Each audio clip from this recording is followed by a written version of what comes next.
everyone, I'm Noviana Eka Rahayu.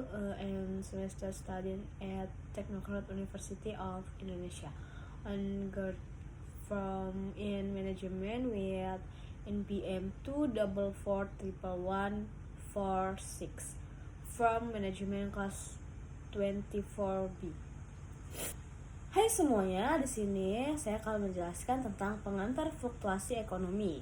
Kenapa ekonomi bisa naik turun?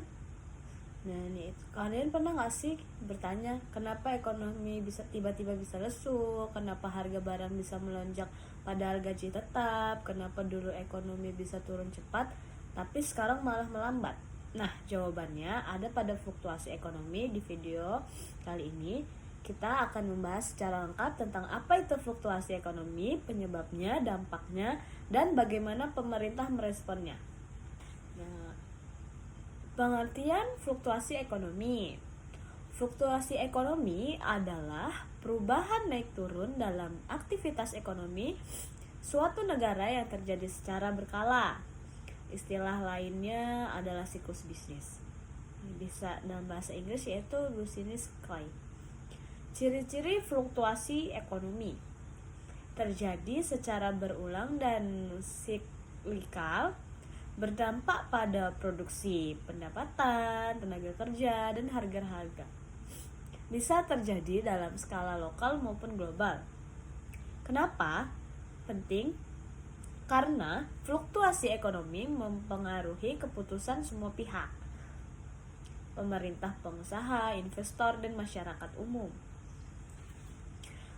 Selanjutnya yaitu tahapan fluktuasi ekonomi. Fluktuasi ekonomi biasanya terdiri dari 4 fase utama. Nah, yang pertama yaitu ekspansi atau expansion, yaitu terdiri dari produk meningkat, pengangguran menurun, pendapatan naik, konsumsi dan investasi tumbuh. Dan yang terakhir yaitu optimisme tinggi. Dan yang kedua itu puncak. Titik tertinggi pertumbuhan ekonomi sering sekali disertai inflasi tinggi, kapasitas produksi mendekati maksimum, ekonomi mulai overhead. Dan yang ketiga yaitu kontraksi atau resesi, yaitu contraction atau recession dalam bahasa Inggris, yaitu produksi menurun, pengangguran naik, permintaan menurun, banyak bisnis mengalami kerugian atau bangkrut. Dan yang keempat yaitu pemulihan atau recovery. Aktivitas ekonomi mulai tumbuh kembali, kepercayaan konsumen pulih. Pemerintah mulai menarik kembali stimulasi, yaitu bonus phase. Jika kontrak sangat tajam dan berkepanjangan disebut depresi ekonomi. Dan selanjutnya yaitu penyebab fluktuasi ekonomi. Perluasan tiap penyebab, yaitu terdiri dari 5. Dan yang pertama itu permintaan agregat. Contoh, saat ada tren konsumsi baru seperti e-commerce, permintaan naik akan secara cepat. Saat masyarakat menahan uang atau permintaan menurun, produksi ikut menurun. Yang selanjutnya yaitu kebijakan pemerintah. Sering terjadi kesalahan atau timing, stimulus terlalu lambat atau penghematan terlalu cepat. Yaitu kenaikan pajak menjadi mendadak bisa bikin konsumsi menurun. Dan selanjutnya yaitu perubahan eksternal global. Contoh nyata yaitu krisis Yunani, Brexit, ketegangan Tiongkok, IAS. Negara terbuka seperti Indonesia sangat rentan terhadap guncangan global. Dan yang yaitu psikologi pasar, disebut juga animal spirit oleh Keynes. Contohnya yaitu rumor krisis bisa bikin orang menarik simpanan krisis beneran terjadi. Dan yang terakhir yaitu inovasi teknologi. Disrupsi teknologi yaitu perusahaan lama tertinggal, perusahaan baru muncul. Contoh yaitu AI, kendaraan listrik, atau e-wallet. Dampak fluktuasi ekonomi. Tambahan dampak yaitu saat ekspansi, produktivitas meningkat, sektor keuangan tumbuh cepat, banyak pinjaman dan investasi. Tapi bisa memunculkan ketimpangan kaya makin kaya. Saat resesi, banyak orang kehilangan rumah, pekerjaan, tabungan. Anak muda sulit untuk mencari pekerjaan, jadi pengangguran struktural. Pendapatan pemerintah turun atau pemotongan anggaran sosial. Tambahan insik, dampaknya bukan cuma ekonomi, tapi juga psikologis dan sosial. Banyak kasus bunuh diri, perceraian, dan kriminalitas meningkatkan di masa resesi. Dan bagian kelima itu teori ekonomi tentang fluktuasi, perluasan teori. Dan yang pertama yaitu klasik, keyakinan bahwa harga dan upah akan menyesuaikan sendiri. Berlaku di era sebelum krisis Great Depression, yaitu kelemahan. Kelemahannya yaitu terlalu percaya pada invisible head pasar. Dan yang kedua yaitu Keynesian, sangat populer setelah 1930-an. Pemerintah berperan penting dalam mengatur permintaan agregat. Contohnya yaitu program New Deal di US. Dan yang ketiga yaitu monetaris dan Milton Friedman. Inflation is always and everywhere a monetary behemoth. Uang beredar harus dijaga stabil. Yang terakhir yaitu kritik. Terlalu fokus pada inflasi kadang mengabaikan pengangguran. Dan yang bagian keenam yaitu respon pemerintah terhadap fluktuasi. Yang pertama yaitu kebijakan fiskal. Proyek infrastruktur besar, jalan, jembatan, rumah sakit sering jadi stimulasi favorit. Contohnya, Indonesia di tahun 2020 menggelontorkan lebih dari 600 triliun untuk PIN. Dan yang kedua yaitu kebijakan moneter. Contoh, Bank Indonesia turunkan suku bunga 7 hari repo rate saat pandemi. Quantitative easing bank sentral beli obligasi untuk tambah likuiditas. Dan yang ketiga yaitu stabilitas harga dan cadangan. Badan Pangan bisa menstabilitaskan harga beras, minyak goreng, dan lain-lain. Negara menyiapkan cadangan strategis untuk menghadapi krisis pangan atau energi. Dan yang bagian ketujuh, studi kasus fluktuasi ekonomi di dunia nyata. Ada krisis finansial pada tahun 2008, yaitu akar masalahnya subprime mortgage and sekuritas yang kompleks. Bursa saham anjlok, jutaan orang kehilangan rumah. US dan Eropa gelontarkan biulut triliun dolar. Dan yang kedua yaitu pandemi COVID. Lockdown global menyebabkan rantai pasok terganggu. Banyak bisnis tutup, pengangguran massal. Di Indonesia, program pekerja BLT, UMKM, bantuan sosial tunai. Dan yang terakhir yaitu inflasi global pada tahun 2022 sampai 2023. Bank sentral seluruh dunia menaikkan suku bunga ancaman stagflasi, inflasi tinggi tapi pertumbuhan rendah. Banyak negara mengalami tekanan utang. Dan bagian kedelapan yaitu indikator yang menunjukkan fluktuasi ekonomi. Fluktuasi ekonomi dapat dipantau melalui indikator ekonomi, yaitu data dan statistik yang memberi sinyal arah pergerakan ekonomi suatu negara.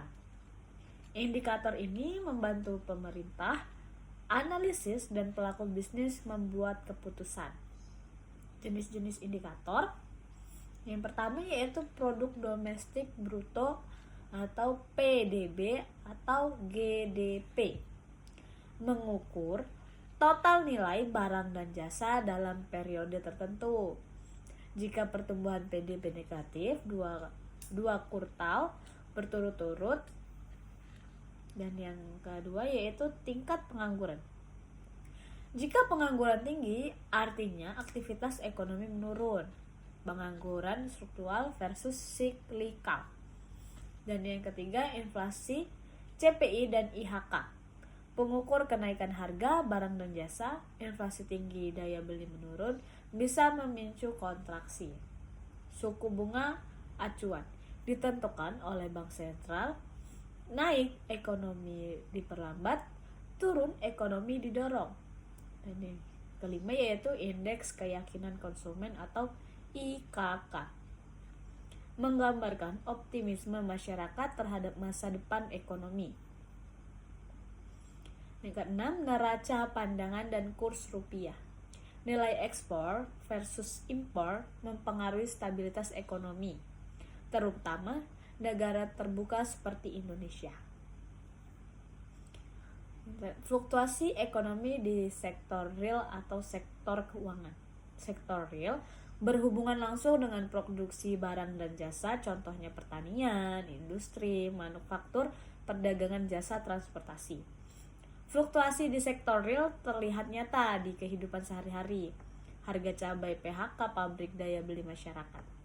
Kalau di sektor keuangan terkait aktivitas transaksi uang, investasi dan aset finansial, yaitu saham, obligasi, reksadana, perbankan, dan fintech, pasar uang dan valuta asing. Kadang sektor keuangan bisa booming, walaupun sektor real sedang lesu, yaitu contohnya saham naik saat pandemi. Hal ini menyebabkan bubble jika tidak diimbangi pertumbuhan real. Strategi individu menghadapi fluktuasi ekonomi. Bukan cuma pemerintah yang harus siap, kita sebagai individu juga bisa bersiap secara finansial dan mental menghadapi fluktuasi ekonomi. Strategi dana darurat. Idealnya yaitu 3-6 bulan pengeluaran sangat penting saat resesi di risiko PHK tinggi. Divestasikan pendapatan. Jangan bergantung hanya dari satu sumber penghasilan, yaitu usaha sampingan, investasi pasif, refinance. Investasi bijak. Saat pasar turun, banyak aset dijual murah, bisa jadi kesempatan, dan fokus jangka panjang. Tingkatan keterampilan, yaitu yang dimaksud skill baru, peluang kerjanya akan lebih besar. Contoh, digital marketing, bahasa asing, atau coding. Kurangi utang konsumsi. Saat ekonomi tidak pasti, utang bisa jadi beban besar. Dan yang ini terakhir yaitu peran UMKM dalam fluktuasi ekonomi. UMKM adalah tulang punggung ekonomi di banyak negara berkembang, termasuk Indonesia. Saat krisis UMKM, sering terjadi penyelamatan karena fleksibel, cepat adaptasi, dan dekat dengan masyarakat. Peran UMKM yaitu menyerap tenaga kerja informal, produksi kebutuhan pokok, menjadi rantai pasok penting di daerah inovatif dan cepat tanggap terhadap perubahan. Tantangan UMKM yaitu terbatasnya akses permodalan, lemah dalam digitalisasi, terdampak langsung saat daya beli masyarakat menurun. Dan solusinya, pemerintah mendorong UMKM lewat program KUR, pelatihan digital, dan akses pasar melalui e-commerce lokal. Peran generasi muda dalam stabilitas ekonomi yaitu generasi muda, milenial dan Gen Z memegang peran penting dalam menjaga dinamika ekonomi dan yang sehat karena adalah konsumen masa depan, inovator sekaligus tenaga kerja produktif. Kontribusi generasi muda yaitu menjadi pelaku ekonomi kreatif dan digital, menciptakan startup dan lapangan kerja baru, yaitu berperan dalam konsumsi hijau dan berkelanjutan. Tantangannya, pengangguran muda tinggi, youth employment, banyak yang terjebak di pekerjaan informal, rentan terhadap utang konsumtif, pay later, dan kartu kredit. Solusinya, edukasi finansial sejak dini, mengembangkan skill dan pembinaan wirausahawan. Masa depan fluktuasi ekonomi di era digital.